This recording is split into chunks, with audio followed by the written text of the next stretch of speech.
যে খবরের দিকে এই মুহূর্তে নজর রাখবো, মোথাবাড়ির তদন্তে এবার চাঞ্চল্যকর তথ্য।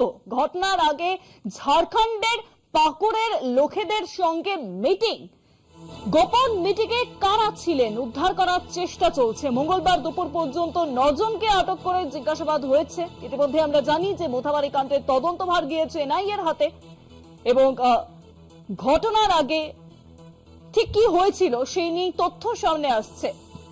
গোপন মিটিং চলছিল, কারা ছিলেন সেই গোপন মিটিং এ সেই সমস্ত তথ্য উদ্ধার করা হচ্ছে।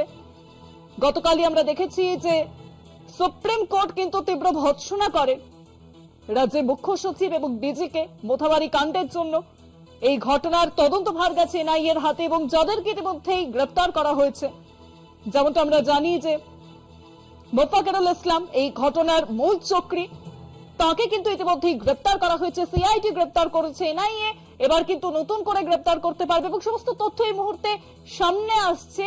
তবে এবার মোথাবাড়ি কাণ্ডে চাঞ্চল্যকর তথ্য সামনে আসছে, মিটিং এর তথ্য সামনে আসছে। ফোন লাইনের সঙ্গে রয়েছেন প্রতিনিধি গৌতম চক্রবর্তী। গৌতম, ঠিক কি তথ্য সামনে আসছে মোথাবাড়ি কাণ্ডে? শুভাঙ্গী, দেখো, মোথাবাড়ি কাণ্ডে এখন পর্যন্ত গতকাল থেকে এনআইএ কে সুপ্রিম কোর্ট যে তদন্ত ভাগ দিয়ে দিয়েছে এবং তারপরে এনআইএ টিম নিজেদের মতো করে তারা তদন্ত এবং জিজ্ঞাসাবাদ শুরু করেছে। ইতিমধ্যেই এনআইএর কাছে যে একটা মারাত্মক অভিযোগ তারা পেয়েছেন সেটা হচ্ছে কুড়িয়াটার গ্রামটা হচ্ছে গঙ্গা প্রসাদ, এই কালিয়াচক 2 নম্বর ব্লক। আর একটা হচ্ছে কাহালা, এটা হচ্ছে উত্তর লক্ষ্মীপুর গ্রাম পঞ্চায়েত। এই দুটি গ্রামে ঝাড়খণ্ডের পাকুড়ে থেকে বেশ কয়েকজন লোক, অজ্ঞাত পরিচয় লোক, এই ঘটনা যে 1 তারিখ এপ্রিল মাসে ঘটে তার আগে এই দুটি গ্রামে, কুড়িয়াটার গ্রাম এবং কাহালা গ্রাম, এখানে তারা মিটিং করে যায় এই এসআইআর এবং এনআইএ সহ যে পুলিশের একটি মহল মনে করছে শুভাঙ্গী যে এই 1 তারিখের রাত্রে সারাদিন ধরে 1 তারিখ যে সকাল থেকে একদম মালদার বিভিন্ন জায়গা অবরোধ বিক্ষোভ এটা শুরু করেছিল বিক্ষোভকারীরা, তাদেরকে বাইরে থেকে কেউ ভুল বুঝিয়ে তারা জমায়েত করেছিলেন। এর অন্যতম কারণ হচ্ছে 2 তারিখে মুখ্যমন্ত্রীর কালিয়াচকে একটা মিটিং ছিল এবং মুখ্যমন্ত্রী যেন এই ঘটনার জেরে একটা অপ্রীতিকর অবস্থায় পড়ে যান, এমনটাও কিন্তু হতে পারে। সবটা এখন অনুমান যে কালিয়াচক 3 নম্বর ব্লকের মুখ্যমন্ত্রী এসেছিলেন সভা করতে, প্রথম তার নির্বাচনী সভা ছিল।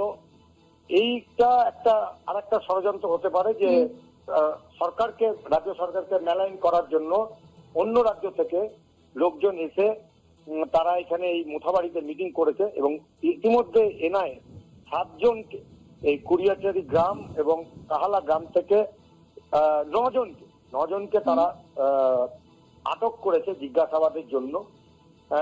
এই যে এদেরকে কারা ডেকেছিল, কারা মিটিং করেছিল, আরো বেশ কয়েকজন এনআইএ রাডারে আছে।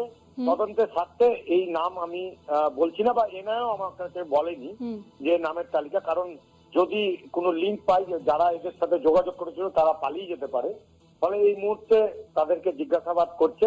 আজকে রাতে আরো বেশ কয়েকটি গ্রাম থেকে তারা ম্যাপিং করে রেখেছে যে আরো কয়েকটি গ্রাম থেকে কয়েকজনকে ধরবে বা আটক করবে, জিজ্ঞাসাবাদ করবে। তদন্তের স্বার্থে এতটুকুই এনআইএ জানিয়েছে এবং মোবাইল ফোন ট্র্যাক করা হচ্ছে এনআইএ নিজস্ব প্রযুক্তি দিয়ে। যারা ওইখানে সেদিন 1 তারিখ রাতে কত মোবাইল অ্যাক্টিভ ছিল, এগুলো তদন্তের স্বার্থে আমি আর বিশেষ কিছু বলছি না, সেই সমস্ত দিকগুলো খতিয়ে দেখছে এনআইএ। একদম, অনেক ধন্যবাদ তোমায় গৌতম। ফোন লাইনের সঙ্গে ছিলেন প্রতিনিধি গৌতম চক্রবর্তী।